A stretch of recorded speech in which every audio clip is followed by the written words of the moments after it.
We can also draw the electronic configuration of ions.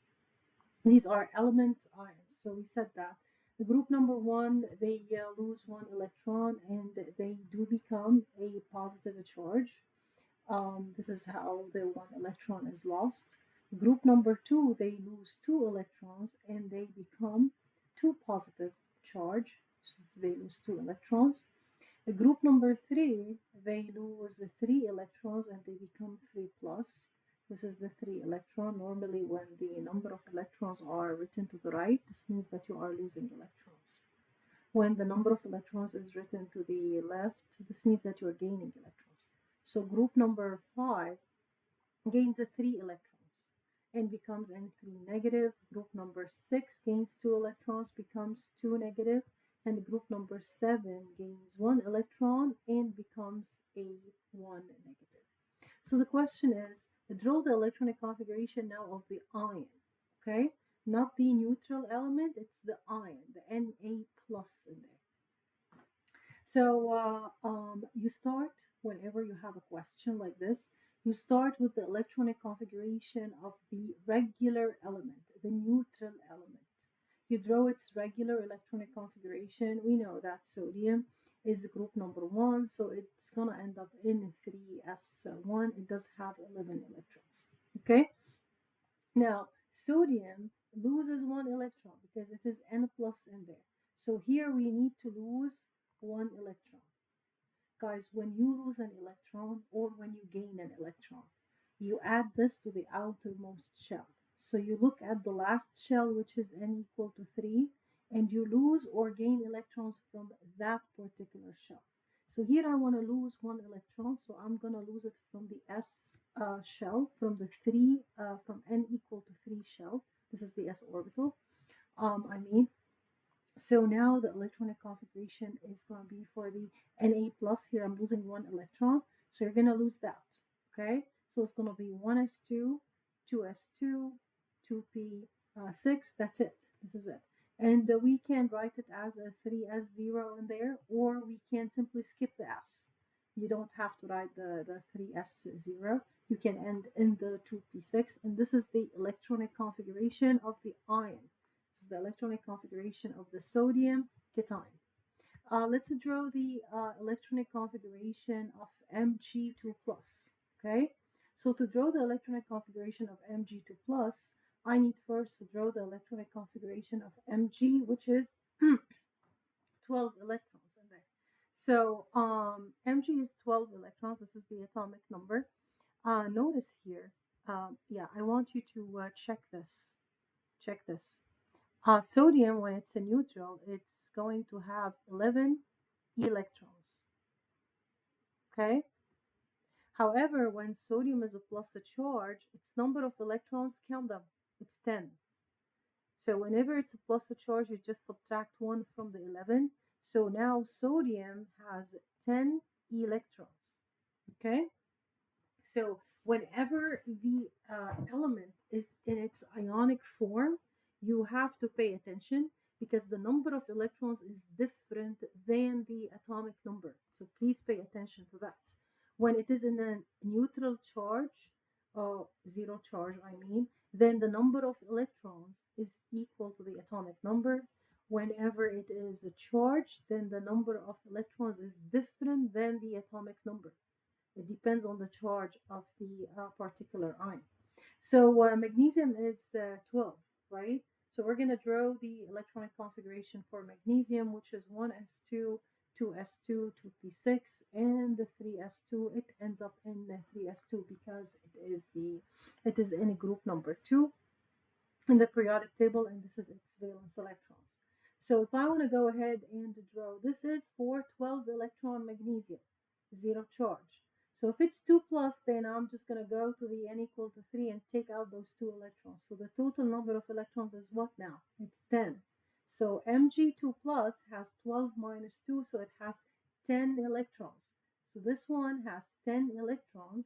So you draw the electronic configuration of the 10 electrons there. This is the 2p6. Okay. So please pay attention to the number of electrons in there. There's a big difference between the number of electrons in the neutral atom versus the number of electrons in a charged atom.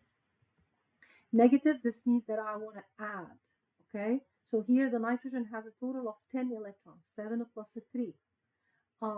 This is N7 without any gaining of electrons.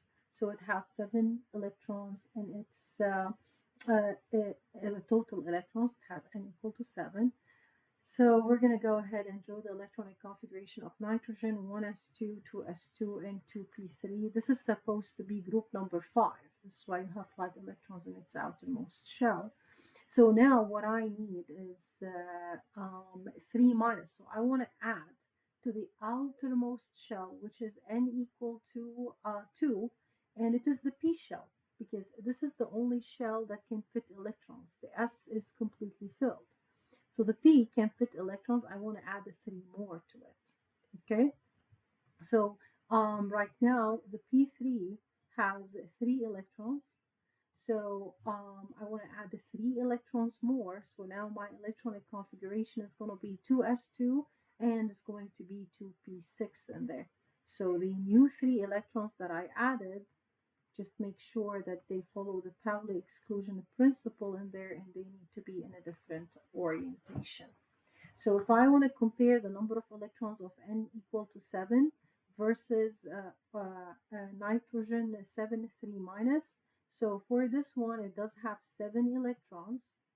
For this one over here it has 7 plus 3, so it has 10 electrons. So the number of electrons are going to vary for the neutral element versus the ionic element.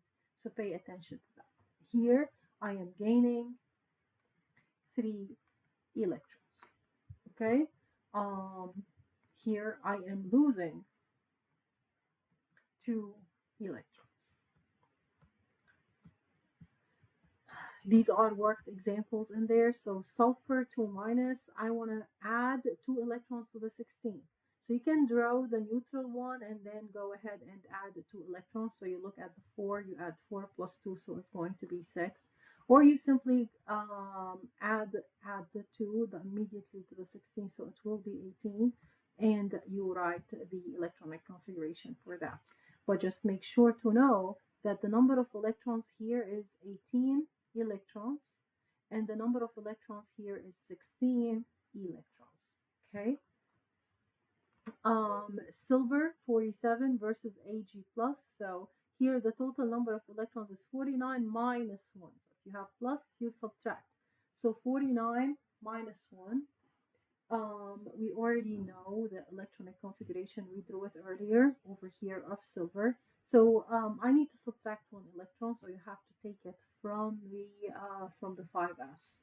So now the new electronic configuration is going to be the same thing over here, coming to the 4d10 and the 5s0. Okay, so you're going to take the electron from the s orbital from n equal to 5, because this is the outermost shell.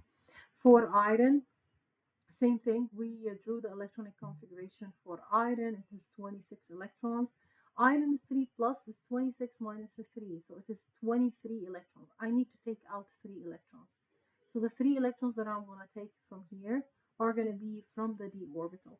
So I'm going to take those, and the electronic configuration is going to be 1s2, 2s2, 2p6, 3s2, 3p6, and it's going to be 3d5.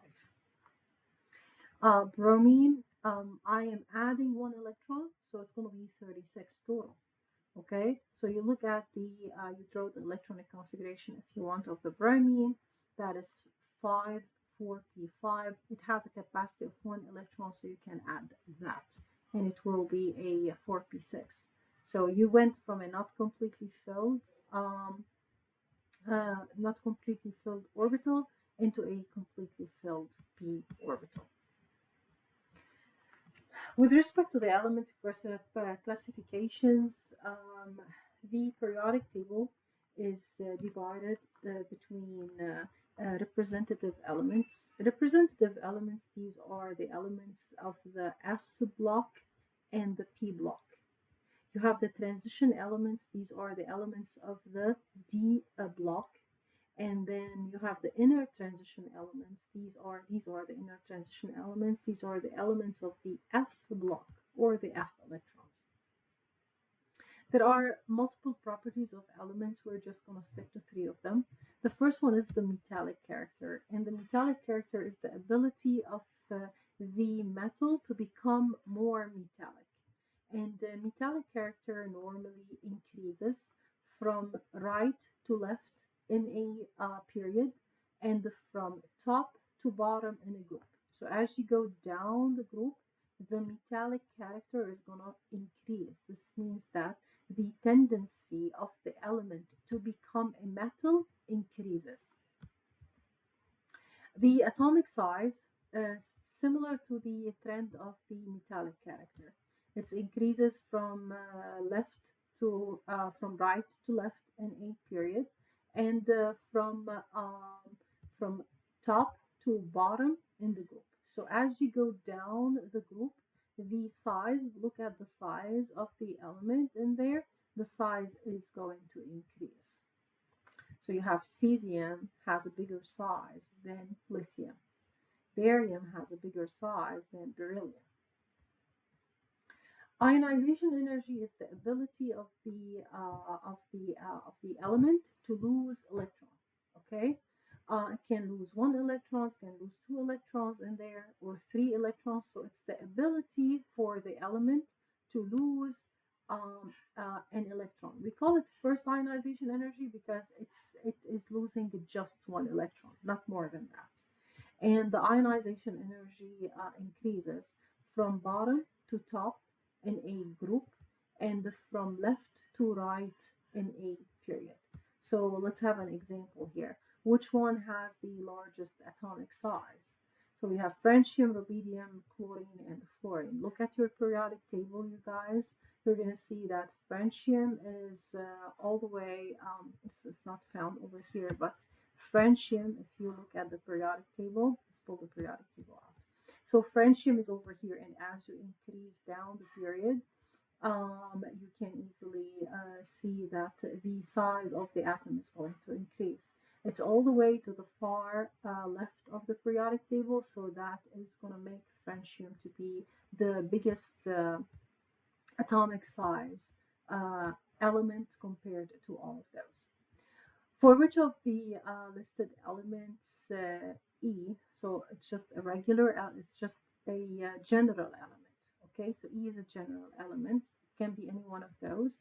Would the energy required for the following reaction to be the least?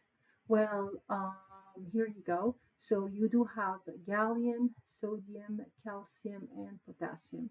And ionization energy, we mentioned that ionization energy increases from left to right in the period. Calcium, you do have potassium, you have sodium, and you have gallium. So if we look at the periodic table in there, okay, so this is calcium, this is potassium. So you have potassium, you have calcium, so here you go. So potassium is going to be the least. So it's going to be the least one that undergoes ionization energy, meaning the ability to lose electrons. When we want to consider representative elements in a molecular formula. So if you're given a molecular formula to know how many representative elements we have, you need to count the different elements in that molecular formula. So here I do have carbon, I do have hydrogen, I do have oxygen. So it is three representative elements in there. Now, if I ask you about the total number of elements, then you have to consider every single element, which is 3 carbons, 6 hydrogens, and 2 oxygens, and count all the elements in the molecular formula. Same thing over here. Remember that whenever you have a bracket or parentheses and you have multiple elements, that subscript number, it belongs to every single element in the parentheses. So carbon here is 12.